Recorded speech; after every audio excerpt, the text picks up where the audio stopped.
I have the great pleasure today to speak with Kevin Bannerman, and we are thrilled to be showing a film that he's connected with, ANASTASIA, at Filmstream's historic Dundee Theatre as part of our ongoing Forever Young series.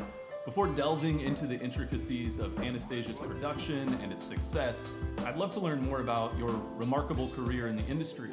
So could you share insights into your role as an animation film producer and the responsibilities that come with it?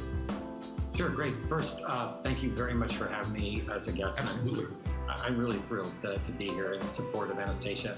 As an animation producer, there's a zillion things that you do as in any film production. I was senior vice president of Fox while I was overseeing production for ANASTASIA. In general, the duties of any animation producer range from finding a script or an idea, developing that script. As it moves to production, if you're lucky enough, then you start thinking about casting. And then if it's a musical, like with ANASTASIA, we had to cast our composers. And then as that creative side, sort of what we call the pre-production side, moves forward, then you start creating the art and doing character designs, doing background designs, scheduling out production and animation schedules. Pre-production includes storyboarding, and that's usually about a 6-month process before you actually start physical animation. And then, it's probably usually about 18 months of animation before you wrap animation and production and then move into the post-production window and music scoring. So it's a long process. It's one thing I love about it is that you really have a time to develop a relationship with your crew, and as opposed to going onto a set for 6 weeks and leaving, you actually are together for 2 years or more, and I love that. Let's shift focus a little bit here, and another integral aspect of ANASTASIA, and something that I think a lot of people are fond of within the film, are the stellar voice cast. We've got Meg Ryan, John Cusack, Hank Azaria, among others, played a crucial role in bringing the characters to life. Can you shed some light on how the casting choices were made and what specific qualities were sought after in the performers? So casting and animation I love that process, because when you think about it, the actor that you love watching on screen is a whole person. And not just the voice, but you have to separate the voice out from that and see how that plays. Fox had to deal with Meg Ryan at the time, so that made it a super easy access to Meg.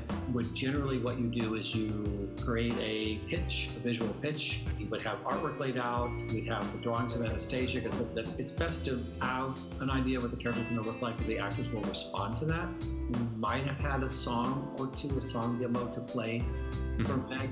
And so she would come in and look at it, and she jumped right on board. Then we wanted to cast Dimitri, and we went out to several actors. I do remember doing a pitch to Johnny Depp, and then we went to John Cusack, who jumped on board, was very enthusiastic about it, and so good. They were both so good. And then Hank Azaria. Here's a funny little thing with Hank. The process of finding a character voice like Bartek, like with Cusack and Meg Ryan, you're basically using who they are. They're lead actors. You're banking on their personas. Right. With Hank, he was a brilliant character actor and certainly at the top of his game at that time. And so you want to help him find the character of Bartok. So he came in and he kind of did a voice, and everyone was like, oh, it's good, we like it. And Don was like, I'm not sure it's the right voice. Let's try another. And Hank went through, at least for a good hour or two, went through different voices. How about this voice? How about this voice? How about this voice? And every time it's like, it's not quite right. And came to the end of the 2 hours, and Don was like, well, let's all leave and then come back another time. And I was like, we can't do that. We have to nail this down. So I said, Hank, would you go back and do the very first voice you did? Because we've heard a zillion voices, but that voice was so new to us in the beginning, but we want to hear it again. And darn if it wasn't exactly what Bartok would be. That first voice he did was Bartok, and we just didn't know it yet. We had to go through others, and then we went back to it, and he was so brilliant. Let's be big adults about this and let bygones be bygones, huh? Sir, is this the face of a man who would lie to you? Kind of in the same vein, let's talk a little bit about music. Can you shed light on your collaboration with the songwriters and how this shaped the unique identity of ANASTASIA's musical qualities? So I had known Lynn and Steven from my time at Disney. We worked on a project there. That's when I first met them, and I knew them, and I knew what they were like to work with. When this came up, everybody that we kind of put in the final running had to write a couple demos, and they wrote an opening number and Once Upon a December. And the thing that Lynn and Steven knew, and this is a little trick to writing songs for animation. Animation is not a static art form. You can't stand and sing the way you would on stage just in belt to song, because you don't have that performer on camera doing that number. You have to keep visually moving forward somehow, and storytelling moving forward. So because Lynn and Steven had had a little tenure at Disney, they understood that that kind of writing was critical for animation, and some of the other songwriters we had didn't really know that.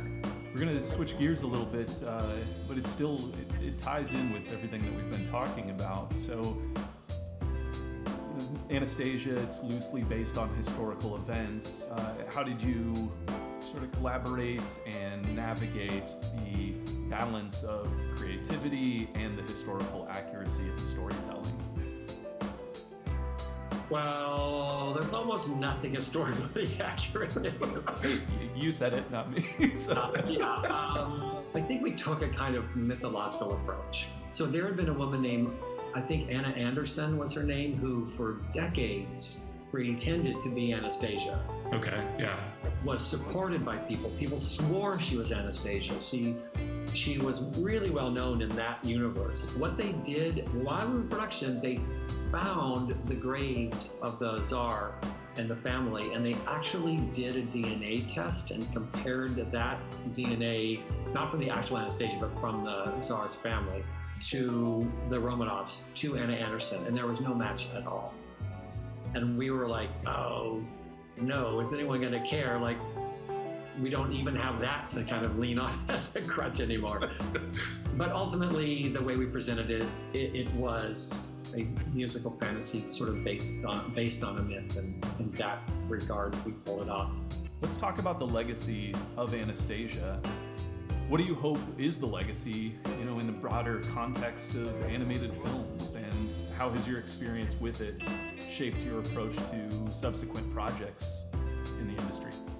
I am so incredibly proud to have been a part of this, and then to see the life it had. When it came out, it was like a decent success. It was not a big hit. It was not a blockbuster, but neither was it a flop. It made its money back, but it wasn't a big runaway hit. But over the years, it has grown so much in reputation. There are generations now, a couple generations of girls in particular, women who have grown up watching that movie. And I saw the Broadway show several times, and the reaction from the women in the audience was so incredible, because it was something that was a part of their DNA, because they had grown up loving it. And that was extraordinary. Well, thank you for taking the time. This was wonderful to talk with you, and we're so excited to show Anastasia at the Dundee Theater. Thank you, Patrick. I super appreciate it, and I really love and support what Film Streams does. And Thank you. I'm really proud to be a small part of that.